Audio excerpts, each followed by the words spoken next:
Okay, welcome back. We had a short break in Israel to our summer vacation and ready to start the year, I hope. And hope everyone had a good break wherever you are in the world.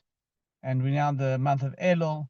And as Halacha says that whenever you write letters to someone in the month of Elul, you should always conclude the letter with the words of wishing you ksiva v'chsima tova. So with that, I want to wish everyone a ksiva v'chsima tova, even though we still have 3.5 weeks till Rosh Hashanah, but still we should be all written and sealed in a good book. And I want to wish everyone a good Shabbos, and it should be a wonderful week ahead with only good news from everyone, one to another. Over to you. Okay. Okay, very good. So, so anyway, we just started. I'm sure there's did everybody hear the shofar? I'm sure you're hearing the shofar. Do you hear? Do you hear? Okay. So should have you? I mean, there's. I think Rabbi. Sure, I think he puts on the. You can tune into it. Maybe should I? Okay, for a little bit later, if somebody can hand it to me. Okay, so this week is it's after last week was Pasha's Re'eh, this week's Pasha's Shotrim. So there's a word that we have said in quite a few years ago in Santon, and people look at the first words of the Haftorahs, and you can learn something from there, leading up to Rosh Hashanah Yom Kippur. And so I remember that we mentioned that if you look at the 5 parshiyot which is right now, which starts just before the Shabbos before, we benched Rosh Chodesh the Shabbos before, which Pashas Re'eh, that was on last week on Shabbos, and we have 5 portions, Re'eh, and this Shabbos, not Friday, but the day after is Pashas Shoftim. Then there's Ki Teitzei, Ki Tavo, and then Atem Nitzavim. So those are the 5 Pashiot. And the most beautiful message one can learn, which is so necessary, is that for these 5 Pashiot. And the first is Re'eh, which we had last week. And Re'eh says, God says, Re'eh, Anochi, I'm giving you brocha uklola. I'm putting in front of you a blessing and a curse. What is it? Our brocha is if you listen to the mitzvahs of the Torah. V'haklola, and the curse, im lo tishmu, if you don't listen to the mitzvahs of the Torah. So it's and so there the Meforshim, the commentaries, people already speak about it, and they say that it's one way or the other. There's no way that a person can sit in the middle, right? He says, look, if I keep the mitzvahs, things will be good, right? So, and if I don't, things will be bad, right? So I'll try not, I won't do good, but I won't do bad, right? It's hard not to do good because every day you have to put on tefillin, or every day you have to eat kosher, but a guy will come to Rosh Hashanah Yom Kippur. Let's say Rosh Hashanah you have to blow shofar. He says, you know what? So what? I won't blow shofar, but and maybe it's just like sitting on the fence. But there's no such thing. It's either this way or that way, and that's so important. Where people make up their own Torah. He says, look, why should I, be careful to make a blessing before I eat? He says that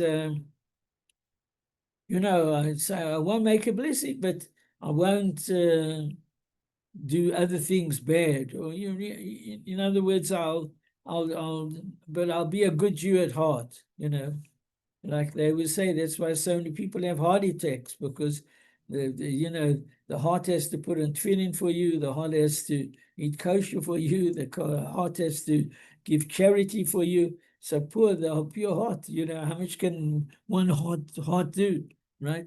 But what is so important is there's a time where a person has to make a decision, and there's so many people that you see that they walk around and without making a clear decision and doing it correctly. That's ra'ay, that you can't be on in the middle. And we actually mentioned it referring to something else, but when Para wanted to hurt and which he did, hurt the Bnei Yisrael with making the pyramids or making storehouses for Mitzrayim. So over there we find that he got three important fellows in those times, and one of them was Bilam, and one was Eve, do you remember Job? And one was Yisro. And he says, how should I treat the Jews? There's so many Jews. Imagine it's history repeats itself all the time. The whole thing was, what do you do with the Jewish people? Always to find the Jewish problem. And he says that Bilam said, go ahead, you know what I mean? Do what you want. And Yisro, he ran away, right? And Eve, they say that he was on, he says, in the middle. You'll see which way, how things turn out. If the Jews win, then I'm with the Jews. And if not, I'll be with Paro. And so we say there's those people, if you sit in the fence, it's hard to sit in the fence for a long time. You're going to fall off, And also that many of the Rabbonim, there's somebody said, I think in the name of Rabbi Swift, Avisholem, he actually was in the Berea Shul. A lot of people remember him, and he was a Dayan when he was in England, and he said that people will walk the middle road. The middle road. We're not going to be. You won't be so religious. You know what I mean? We're not anti-religious, but we're not going to do it, right? And so we won't be against. So we'll be on the middle road. We'll just see what happens, right? So people who walk the middle road can easily, unfortunately, be knocked down. So a person has to be careful. You got to make a decision. So that was last week's parsha, and so important, so very, very important. And the same, and that's what the Rebbeinu Shem wants from us, and we'll speak about it soon. And then the second parsha is this week's parsha. And this week's parsha, it says, when we come to Eretz Yisrael, Shoftim, you have to make judges. You need courts. You need dayonim. You need kosher courts. You need judges. You need people to establish and to show people what is the halacha, in what is the law in all the 613 mitzvahs. Not every person can do all of them. Some pertains to Konim, Leviim, and in different times. But at the same time, that a person has to be there has to be shoftim. They have to judge, right? And shotrim or policemen. If a person doesn't do good, then a person should get a punishment. And sometimes a punishment is the best thing for a person, you know. So I remember in tells when I was in yeshiva, so Rabbi Chaim Stein with that, one of the big rabbis, he always used to, in speeches, when he spoke about it, he said that that it was a wonderful thing, right, over there, that if a person did something wrong, he could get tsaras. Tsaras is leprosy, right? In other words, so of course it's bad for a person to walk out, to walk around with white spots and peep, and he has many laws. Then he has to go out of the tent, and the Kohen, the tent means to go out of where they were living, and then the Kohen used to come and to see if the spots on his clothing or on his hair or on his face have disappeared, or it's not, it's something else, but it's not saras, right? So remember that we always used to say, it's like the famous Pinocchio. Pinocchio was the guy that every time he told a fib that his nose extended, so if you know that his nose was very long, so he's telling lots of fibs, like they say today. And I mean, people say it for other things, but it certainly applies to Hamas and to Iran and to all these people, certainly in Egypt, the same Egypt. Has been so deceptive and so against Bnei Israel, and they pretend that they were going to, be in between and make peace or whatever it is. And he says that you can't. They're the worst. You can't believe them. So somebody said, about different people, but it refers to them themselves, to the Egyptians or to any of these people. Says, how do you know they're lying? How do you know when they get up to speak that they're lying? That they said, like they say, that the Jewish army has mowed down 20,000 children. So he says, you want to know when they're lying? As soon as they open their mouth. As soon as they open their mouth, they're actually lying. But it's such a terrible thing, what they say, that 20,000, it's so not true. It's so far-fetched.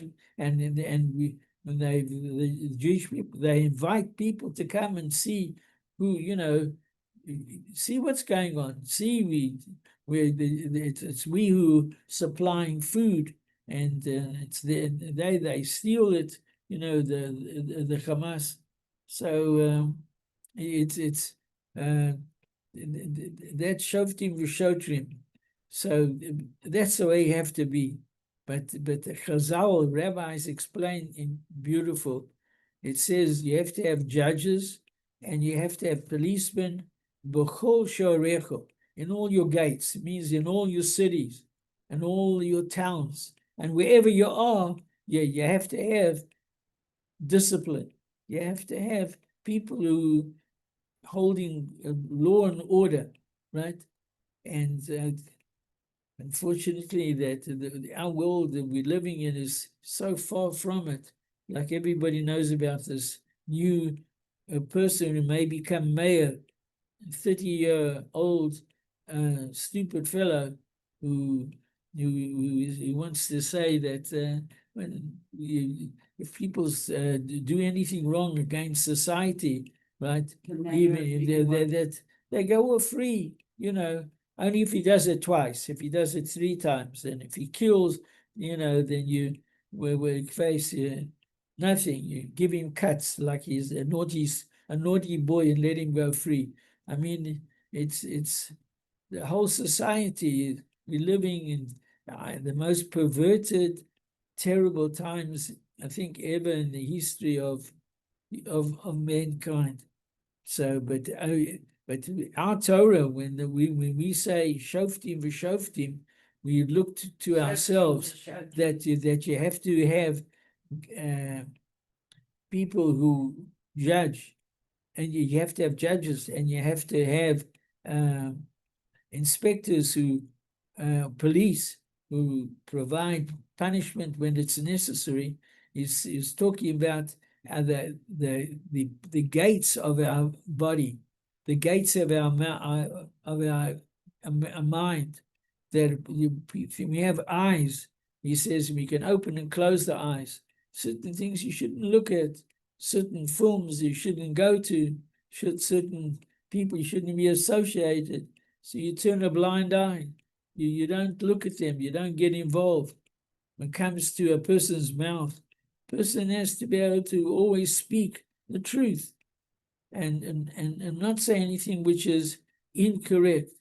And like Moses Fatecho Tishmor, that which comes out of a person's mouth, person has to watch. So a person has to guard himself against Lashon Hara, guard him against to say things and do things which is incorrect. Comes to listening. People they enjoy to listen to people speaking about other people and they're finding bad things about them, telling it. So he says, you're not supposed to listen. That's asur. That's forbidden. That's shoftim v'shotrim. And that's a lesson to us also. We just to stay. Somebody's talking bad, a person says, look, I've got a few things to talk about a certain person. Person should walk away. But it's got to be careful not to say you bother. So the eyes, the ears, all these things are something which are very precious to us, and the Rebbeinu Shem, is given to us, and to be careful. So that's the second pasha. The third pasha is very important. That's next week's pasha, Ki Teitzei. Ki Teitzei means when you go out. It's talking about war. Ki Teitzei l'michol mo'ivol al oivechu, right? And Hashem will give them into your hands, right? So over there, the rabbis explain is who's the biggest enemy of a person is his yetzer hora, is his evil inclination that he wants to see something that he wants and he does it, and when it's so incorrect, I just have to say it because you hear it, and it's in the papers that people speak about royalty, especially in England, royalty, but so many things these kings can do and perpetrate and do what they want, like King Charles with Diana, all the filth which goes on. That a person is that there's a war out there, that there's a famous medrash. The medrash says when soldiers were coming from a war, so they came with their spoils, right? So it's tzaddikim, a righteous person came and says, you people feel that you're coming from a big war. He says, that's the biggest wars is the war against the yetzer hora, right? And the Gemara says that Gemara in Kedushin, that if a person has a yetzer hora and he feels he wants to do something which is incorrect, he says he should run into the base of medrash, run in to learn, schlep him there, and there that it'll leave you. But you have to be with good people. If you want to fight the war uh, of attrition, where it's constantly it's against you, is that you should realize in society you're in a war. You're in a war, and in that war you want to win to win the war. So you have to do mitzvahs. You have to run into to learn. You have to do things which teaches you ethics and midos and good characteristics. Then the fourth Shabbos. So we did Ra'ai, see, we did judge yourself, Ki Teitzei, go out and do fight off the Yetzer Hara. Don't do what other people are doing. You know, it's not for you. Then Kitavo, and then if you do, and then Kitavo, you have to come to with the Rabbanu Shalom with mitzvot. Coming with mitzvot is charity, kindness, helping people, going out of their way. And I must say that I'm sure I have found, of course, in South Africa and many places, but I've really never found so much kindness like in Eretz Israel. Really, in Eretz Israel, the people go out of their way, to help someone as much as they can. You find, unfortunately, amongst the government where it's split and hurting, talking against each other. That's one parsha we've touched on it many times. But kitova means you're coming before the Hashem and Rosh Hashanah and Yom Kippur, kitova. So if you do all the other things, the fourth Shabbos, kitova, come with mitzvahs, come with doing good, come with, helping others, come with changing yourself, person take on something new. Every time you make a bracha, we all make brachot. How about trying to make a bracha loud, that you can hear? Sometimes person you want a cold drink and you something just rolls off your lips. But really to say it with kavanah, you want to drink Coke, you make a shahakol that Shem created such things, and that whatever is created was even by human beings, as if it's all because Hashem gave the person the opportunity.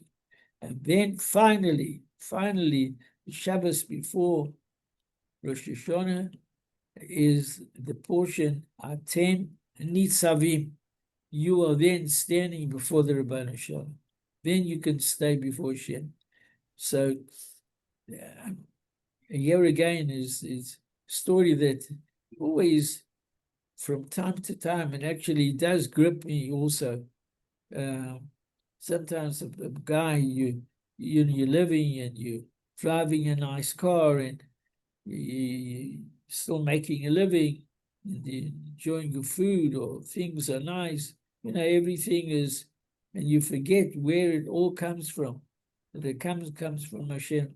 So once a person came into a shul on a weekday morning, and say the service started at 7:00, and he saw an oldish man that he was in the middle of putting on tefillin, and he had put on the hand tefillin.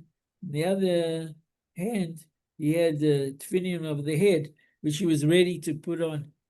And the fellow, there was a nice davening, and this guy davened, and on his way out of shul, usually about 10 to 8, 10 takes plus minus an hour, depends on the service, and he walks past this elderly man. The man has still got one of the tefillin on his one hand. The other hand, he was carrying the other one. So the guy stopped and said, "Excuse me, Mr. So-and-so." He knew who he was. He says, I must ask you, I said, I came into davening and I saw that you were putting on tefillin and you were halfway. And we went through the whole davening. All the people who were there, and I find that you're still in the same mode, that you still are halfway through putting on tefillin. So the guy said, you said, you know what, after I put on tefillin, what do you say? Just before you came, I like to say, I like to say, somebody speaking, you know, I can see it is, I don't want to embarrass you, please don't speak. That the person says, I say, Modiani lefanecha. And then I thought that, Modiani, I thank you.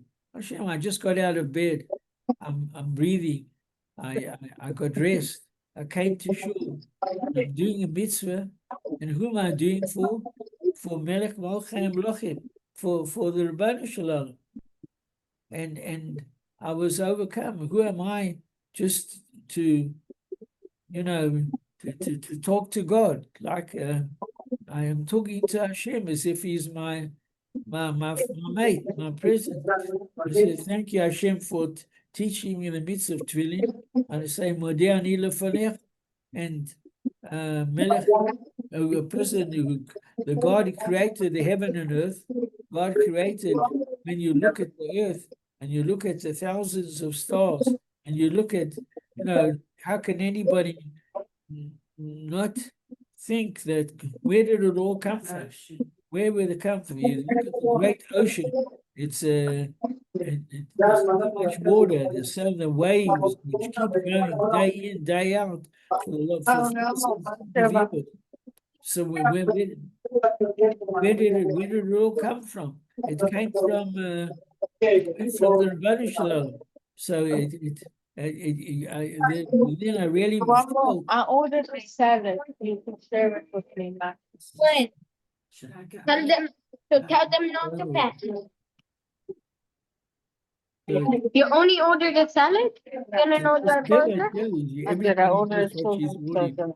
Okay, so I felt so little, and I felt praying to Hashem that the Baruch Shem is so great, and it is like that. Sometimes we feel good, or a person got a paycheck, or a person got certain things, and then and things are going well. And he came from the doctor. The doctor says you're doing well. You had this and you had that, but you're on your way to recovery, and you know you're feeling good. And then when you think of yourself, and then if you just look around you, you look at the trees, you look at the sun, you look at the moon, you look at everything. Everything comes from Hashem, and we have to have that emunah, and that emunah, that faith, is so necessary at this time where so many things are happening against the Bnei Israel, and all the bombs which fall. You know, it's not simple. 2 days ago, that 5:30 in the morning, I happened to got up. Sometimes you get up once or twice to go to the bathroom, and suddenly I heard the siren. I go, you know, you get a son, you start, you get a, you're afraid. You're afraid of what's going on, and then and you know, woke up my wife, and we both ran to a. We didn't run. We can't run anymore, but we pushed our chariots, you know, to the safe room, and to lock it, you know, close the door for 10 minutes and waited to try hear a boom. But you realize that, you know, we're living in a world of so many enemies, and to thank Hashem for that we have. So and that's that story. That story is, you know, if you just bring at some moment during, especially the Seres Yemei Tshuva, the 10 days of penance, and some day of we hear the shofar every day, is just to bring ourselves to that idea. It changes our whole life. Very interesting that the story of Rav Shvadron. He was that great speaker, Rav Shvadron, and it seems that they say a story of him that he used to go to the docks, and at those times, those people living in Eretz Israel, right, just in the 1930s, the early 1940s, and ships were coming from Europe with the refugees from Europe, and there's from the camps, and there was one woman that an old woman. She came and she waited and waited by the dock, and she looked at all the faces streaming down onto the ground, onto the land of Eretz Israel, and who she was waiting for wasn't there. And this went on for a long time. And then one time, after a single boat, with not too many people, like a straggler, came, and then somebody walked down. You could see he was emaciated. He didn't have food. Came from one of the camps, and she ran to him, and he ran to her. It was she was waiting and hoping that he was alive, and he started speaking. She says, "Don't speak." But the word she said was so beautiful. She says, "Nothing matters but that you have come home. You have come home." And she was there waiting for it. And the rabbi say, could be to the Rav Shvadron used it in one of his speeches. He says, we have to come home. We have to come home. And the Rebbeinu Shem, that's what Hashem is really waiting for. Sometimes we say, Rebbeinu Shem, that there's so many good people, and you see it in Eretz Israel. Sometimes I'm jealous of those people that taka do it and have the strength to do it, but people go early in the morning to the kosel, 5, 6 o'clock in the morning to say slichot. Such a wonderful, feeling of trying to do what is best, and they do it. So there's so many people. There should be miracles. Should be the end of everything. And the truth is that's really what's keeping us going, right? We're waiting for the exposed miracle that Hashem will, for everybody else that they should see. So it's also very cute. I think you like this also, that right now, I've heard, I don't know which Bochari, who it was about, but that, there's mainly, there's the literature more stoic, more serious-minded people are learning, like Lithuanian yeshivas, that we used to make a joke. He says that, Rosh Yeshiva, the old Rosh Yeshivas, it says that, if they had a good cry and saying some Tehillim or saying something, that made them feel good, a good cry, but always very serious. And then you have on the other side, you had happy people, the Hasidim.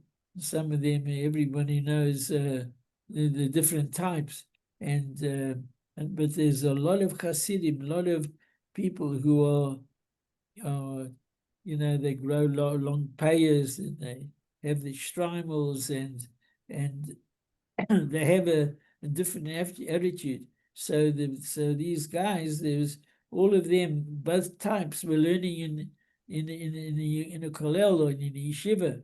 So the serious guys came in and saw the other guys singing, ready, going already, starting their seder to learn.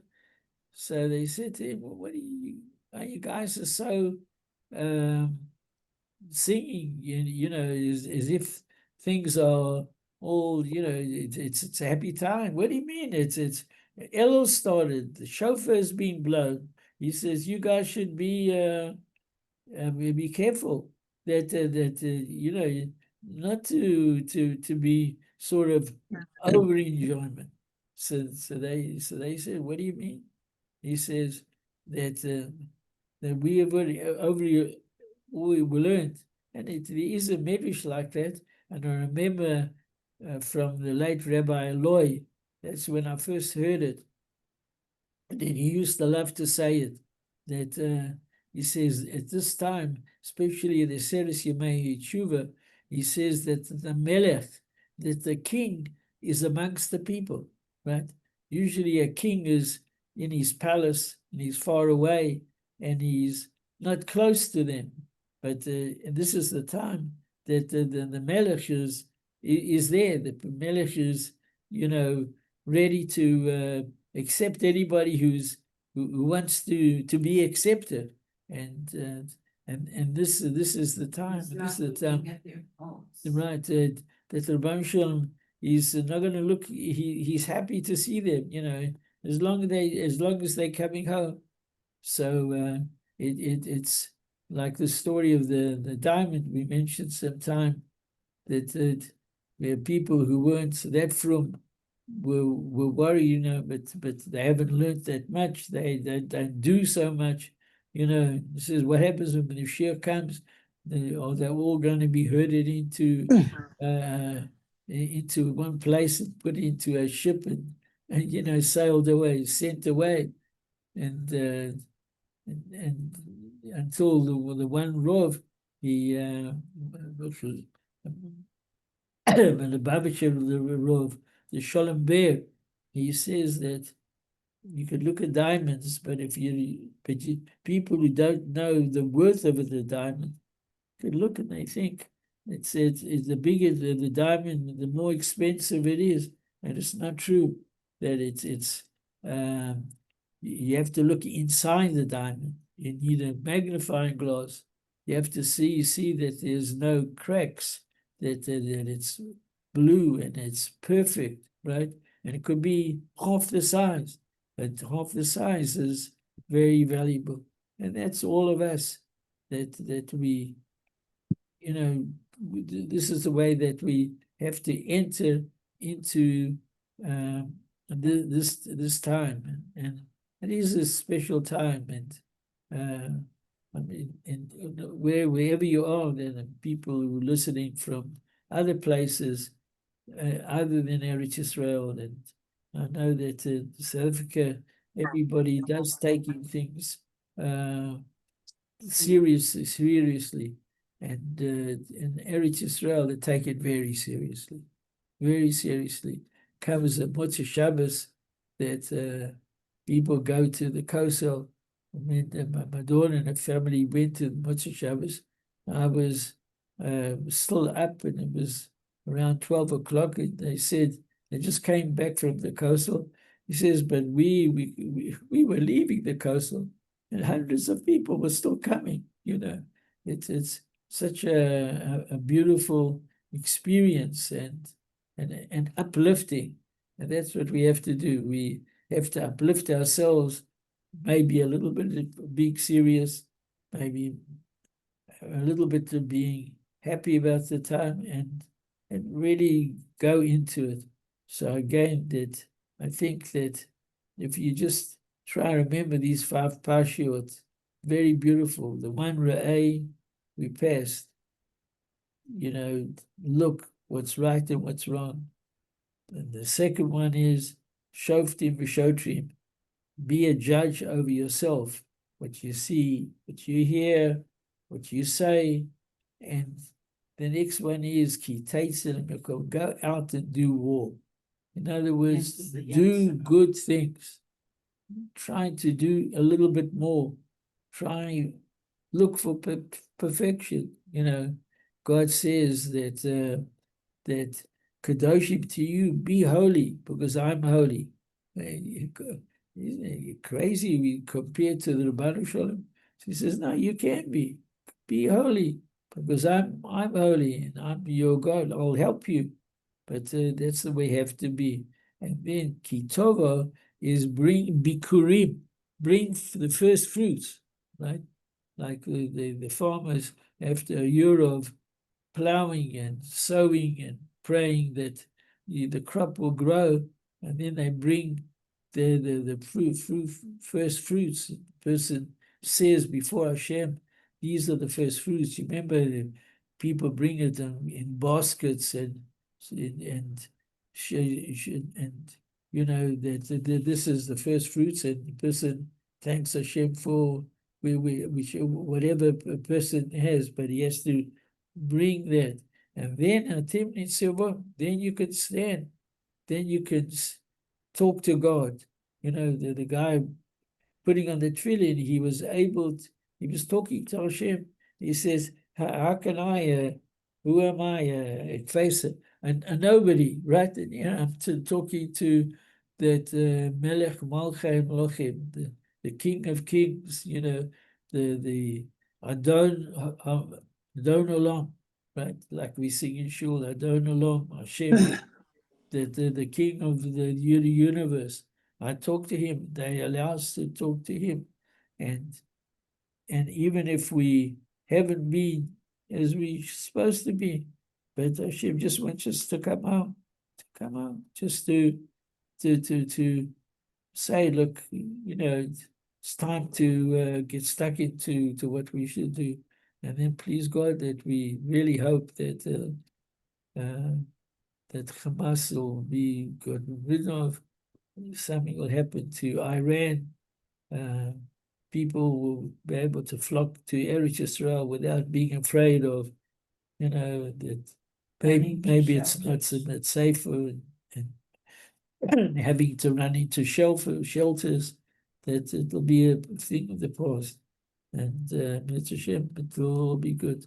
So we're going to speak again, but at least in the month of Elul, we can wish everybody a good year.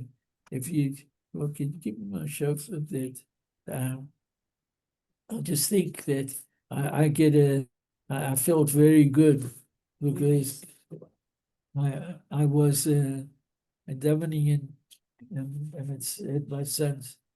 It's not in the white, you know, the white. No, they're not. And so I was in shul, and I actually was very proud. So I brought my campus to shul, and said, thank God we had a minyan. And then it came to blowing a shofar, and nobody had a shofar, and so there is a rabbi there. So I brought my shofar. I was scared to blow shofar, because although we blew for over 40 years in Sampton Shul, but hopefully, you know, we said never made a mistake. Hopefully, you know, there was no mistake, and but I'm scared to blow. You know, it's a little bit older and not as strong, but I had my chauffeur, so he says, you blow, so I blow. So now whenever I have a chance, I blow. And so I think in case there's somebody who hasn't heard it, so now's the time to hear, and it should all, by blowing the shofar, it reminds us, well, one of the things of shofar, a lot of things of shofar, but one interesting thing, that where was the shofar blown in the Torah? It was blown when the Torah was given, and it says there was thunder and lightning for kol shofar.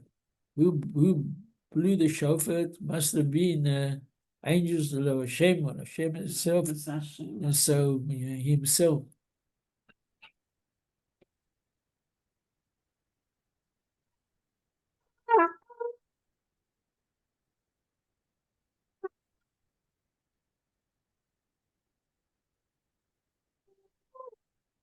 Okay, so please God, we all meet again, and we should all be benched and be written for Shana Tova Ksuva, for a happy new year and a sweet new year.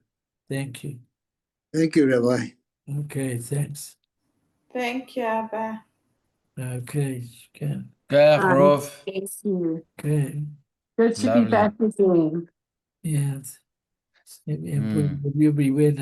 Also, I know that we took off 2 weeks, but you know, sometimes you got to take off a little bit. So I feel good taking. Yeah, this goes. Who is that? That I think it's. Yeah, very good. Thanks. I think it's Mordechai also. Thank Okay. you, Ziggy. Thank you. Thank you, Mordechai. And we wish everybody a good Shabbos and good year, and we should all, get better. And I'm sure that when things happen to Hamas, all Say bye-bye, say. flock there with Israel. Amen. Amen. Okay. Go to. Also, good Shabbos, Rabbi. Shabbos, Beth. Yeah, thanks. Miriam. Bye, JD. Bye. Yeah. Bye. You see JD there? Okay. Bye. Mhm. Okay. Good Shabbos. Yeah, I don't know. Shabbos, everyone. No, I don't have See you enough next time week. there. Good Shabbos. Thanks, Yeah. Rabbi. See you next Thank you, week. Shabbat. Thanks very much. Regards to everybody. Yeah. Shkoyach, Rov. Bye. Shabbos. Shabbos. Shabbos. Shabbos, everybody. Good Shabbos. Shabbos, Shabbos. Shabbos. Okay. Naftali, you could. Naftali's there. If not, okay. Can't unmute. I don't know how. Okay. Okay, I think you will. Okay, but keep well with good Shabbos, and we'll see you all. Thanks. Okay. Thank you, Rabbi. Okay. Turn it off myself. Yeah, it was good. And I used all those stories and Rav Shvadron. Are you hungry? Huh? You're hungry. Yeah. See, where to put this off? Oh, you put it off. I just turned it off here over this. No, this. Here, let me see it. You don't have to get up. I'll do it. I have to go to the other side. It's this one. 1 second. Hey, don't touch. I think this. Is it off? I think it's off. You have to touch this over here. Does Dr. Castle want to know? Yeah, the Catholicism, royalism, liberalism, some of the kids were. You know, Laura said she thought she closed the back, said, oh,